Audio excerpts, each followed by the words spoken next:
Bonjour à tous, aujourd'hui on va parler de Samsung et on va essayer de voir ensemble quel produit Samsung acheter en entrée de gamme. Cette vidéo fait partie d'une série de 4 vidéos. L'entrée de gamme, le moyen de gamme, le haut de gamme et enfin un bilan global pour vraiment savoir quel smartphone Samsung acheter. Mais tout de suite, on va se concentrer sur l'entrée de gamme et on y va maintenant.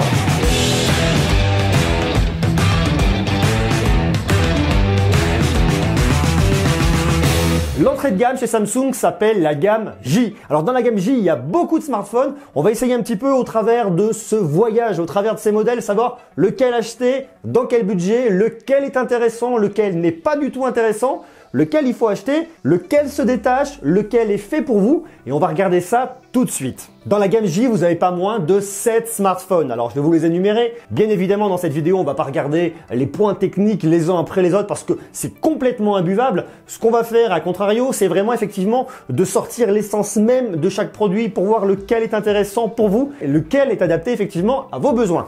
Pour ça, je me suis fait un comparatif. Je ne vais pas vous le marquer, ça n'a strictement aucun intérêt, mais je vais en tout cas vous présenter les différents produits. En tout cas, la gamme J qu'on a actuellement, qui est présentée sur le site de Samsung, qui est encore présente tout de suite, comporte deux années principales, la gamme de 2016 et la gamme de 2017. Dans la gamme de 2016, vous avez le J1, J3, J5, J7 et dans la gamme de 2017, vous avez le J3, J5, J7. Pour faire sobre, ce qui va vraiment différencier ces deux gammes, c'est déjà un petit peu le design. Dans la gamme de 2016, vous avez un aspect assez plastique, un peu moins qualitatif en tout cas, en termes d'esthétique, et sur la gamme de 2017, vous arrivez sur des produits métal qui sont tout de suite beaucoup plus esthétiques. Pour faire très simple, bien évidemment, excusez-moi, je vais m'appuyer là-dessus, ça sera quand même beaucoup plus facile. Déjà, dans un premier temps, ce qui est intéressant, ce qu'on regarde en premier, c'est l'écran. Alors, il faut savoir que le J1 de 2016 a un petit écran de 4,5 pouces. Côté résolution, vous êtes au plus bas sur le J1 en 800 pixels par 480, donc c'est vraiment un truc tout petit, c'est vraiment une petite résolution. Ensuite, vous arrivez à partir du J3 jusqu'au J5 de 2017 en 1280 par 720p, c'est du HD. Et si vous voulez du Full HD, il faut arriver sur le J7 de 2017. Alors dans cette gamme, côté performance, il ne faut pas s'attendre à des trucs de dingue. Vous n'allez pas avoir des smartphones qui vont être hyper puissants sur lesquels vous allez faire tourner des applications gourmandes. Bien au contraire, ce sont des produits d'entrée de gamme, donc quelque chose qui vous permettent de capter quelques souvenirs en termes de photographie, d'avoir des applications qui tournent, je dirais des applications un peu classiques, c'est-à-dire de la bureautique, vos réseaux sociaux, des emails, une utilisation assez standard. On ne va pas chercher à le pousser dans les retranchements parce que ça ne fonctionnera pas, ne vous permettra pas d'utiliser des applications gourmandes. Côté stockage non plus, ce ne sont pas des foudres de guerre, vous avez au maximum 16 gigaoctets de stockage, dont 10 gigas disponibles. Donc sur ces smartphones-là, je vous conseille vraiment de prendre une carte mémoire en plus pour aller rajouter de la mémoire. Dans la gamme de 2016, vous pouvez rajouter jusqu'à 128 Go et dans la gamme de 2017, vous pouvez rajouter jusqu'à 256 Go. Petite particularité sur le J7 de 2017, la possibilité de mettre une double carte SIM.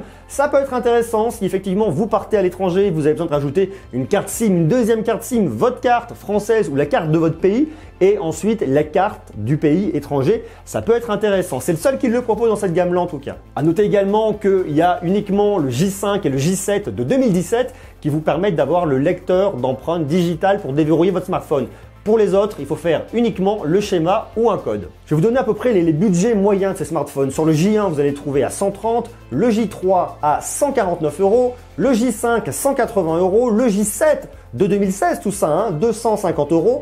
Le J3 de 2017, 199 €, le J5 de 2017, 259 € et le J7 de 2017, 309 €. Donc on voit vraiment qu'on a une évolution des prix du plus petit à moins de 200 € au smartphone à un peu plus de 300 €. Alors dans l'ensemble, quel est le smartphone, quels sont les smartphones en tout cas qui ont un vrai intérêt. Dans la gamme de 2016, il n'y a pas beaucoup de produits qui retiennent mon attention. Le J1 est effectivement pas cher du tout, en dessous des 200 €. Par contre, côté performance, c'est vraiment pas ça du tout. Mais si vous cherchez un smartphone Samsung vraiment pas cher, pourquoi pas? Mais bon, vous risquez d'être déçu. Une résolution 800 par 480 pixels, même si c'est un écran Super AMOLED, c'est pas fantastique du tout. Le J3 de 2016, pareil pour moi, c'est un modèle à oublier. Le J5 de 2016, par contre, je trouve plutôt pas mal. C'est un smartphone qui coûte moins de 200 € et qui franchement affiche des caractéristiques qui sont assez sexy. A contrario, je trouve que le J7 de 2016 est cher pour les caractéristiques techniques. Pour moi, dans la gamme en tout cas de 2016, je retiendrai le J5. C'est un écran Super AMOLED, il a une résolution en 1280 par 720p, donc c'est du HD. Mais bon, voilà, je vous dis une fois plus, on est dans l'entrée de gamme, ça fonctionne. Il a un capteur photo principal de 13 millions de mégapixels avec une ouverture de 1.9. Ça, c'est plutôt pas mal pour avoir des photos, je dirais, en faible luminosité. Alors, on va pas chercher vraiment à être dans le noir, mais dès que la lumière va baisser un petit peu, il vous permettra effectivement de capter quelque chose de plutôt pas mal. La caméra de selfie, c'est une 5 mégapixels, mais une fois de plus, on est sur l'entrée de gamme, donc on va pas chercher un truc de dingue. Vous pouvez faire des vidéos en Full HD en 1920 par 1080 en 30 images par seconde, ça fonctionne parfaitement bien. La batterie, c'est une 3100 mAh, ça fonctionne. Côté processeur, ça fera l'affaire largement pour ce dont vous avez besoin sur cette typologie de produit. On a 2 Go de RAM, 16 Go de stockage. Il faut la monter jusqu'à au moins 64 Go, si ce n'est 128 au maximum, parce que de toute façon, vous allez être tout de suite hyper embêté. Bon, après, il y a du Bluetooth 4.1, un port jack, la connectique, c'est du micro USB. Bon, bah voilà, rien de révolutionnaire là-dessus. Mais pour le prix à 180 €, je trouve qu'il fait vraiment l'affaire. Ensuite, dans la gamme de 2017, pour moi, il y a un produit à directement oublier, c'est le J3. Je trouve qu'il a des performances qui sont vraiment en deçà et pas géniales. En plus de ça, au lieu d'avoir un écran Super AMOLED, vous avez un écran LCD. Tous les autres sont du Super AMOLED et là, bam, il vous colle du LCD. Alors le J3, on le prend, on le jette. On va plutôt s'intéresser à mon avis au J5. Le J7, je le trouve pas génial. Le J7, il est bien si vous voulez effectivement la double carte SIM. Sinon, il a assez peu d'intérêt parce qu'il passe quand même les 300 €. Je trouve à contrario que le J5 de 2017 est vraiment pas mal du tout. Vous avez un écran 5,2 pouces, HD, 1280 par 720 pixels, une caméra principale de 13 mégapixels avec une ouverture de f1.7. Ça, c'est plutôt pas mal pour les photos en faible luminosité. Côté selfie, on a aussi une 13 mégapixels avec une ouverture un petit peu plus haute qui va capter un peu moins les lumières en faible luminosité, mais l'ouverture est quand même plutôt pas mal. C'est une ouverture de f1.9. Il est tout en métal, il est assez séduisant. Je le trouve plutôt bien réussi, d'ailleurs mieux réussi que le modèle J5 de 2016. Une batterie 3000 mAh qui fera vraiment l'affaire. D'ailleurs, il faut savoir que sur le S9, vous avez également une batterie de 3000 mAh. Donc là, vous inquiétez pas, ça fera parfaitement l'affaire. À la différence de tous les autres modèles d'avant, il a le capteur d'empreinte digitale, comme je vous disais, il a le gyroscope, enfin, il a pas mal de choses qui sont assez sexy. Et surtout, il coûte 259 €. Ça, c'est très bien. À mon avis, c'est le meilleur. S'il y a un seul produit à retenir dans l'entrée de gamme chez Samsung, c'est le J5 de 2017. Pour moi, c'est vraiment un produit qui est très bien parce qu'il est très proche du J7 qui coûte quand même un peu plus de 300 €. Alors effectivement, le J7 a un écran un peu plus grand de 5,5 pouces avec une résolution Full HD 1920 par 1080.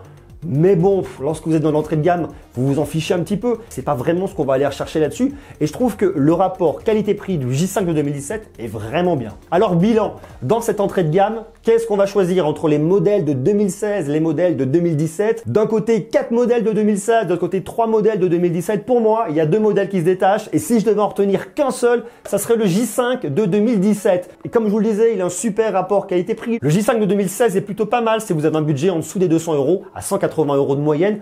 C'est vraiment un produit qui fonctionnera bien et vous ne serez pas déçu. Si par contre vous pouvez rajouter un petit peu plus, vous arrivez à 259 € et là vous avez un produit qui est vraiment très bien avec une caméra qui vous permettra de faire de bonnes photos et de bonnes vidéos. Vous en vidéo, il faut savoir que vous filmez quand même en Full HD en 1920 par 1080 à 30 images par seconde, donc c'est vraiment bien, c'est standard. D'ailleurs moi c'est ce que je fais sur mes images là, sur les vidéos que je diffuse sur YouTube, c'est du 1920 par 1080, c'est du Full HD en 25 images par seconde. Donc vous voyez, vous êtes vraiment dans les standards en termes de vidéo. En termes de photos, ça fonctionne bien, c'est quelque chose d'assez lumineux, donc dès que la lumière va baisser, vous aurez des photos de qualité. Côté stockage, c'est un peu light, mais il faut rajouter forcément une carte micro SD, là ça fera parfaitement bien l'affaire. Vous avez un écran Super AMOLED, 5,2 pouces, pour moi il n'y a rien à dire. Même si on est sur une résolution HD en 1280 par 720p, bon, ça fonctionne. Une fois de plus, on est sur un produit d'entrée de gamme. On va pas lui demander la lune. Si vous voulez des produits qui sont plus performants, on va aller sur la gamme A ou sur la gamme S. D'ailleurs, je vous invite à voir dans la description. Je vous rajoute au fur et à mesure les liens des autres vidéos. Et vous allez voir de ce côté-là, il y a aussi des produits qui sont super intéressants. Par contre,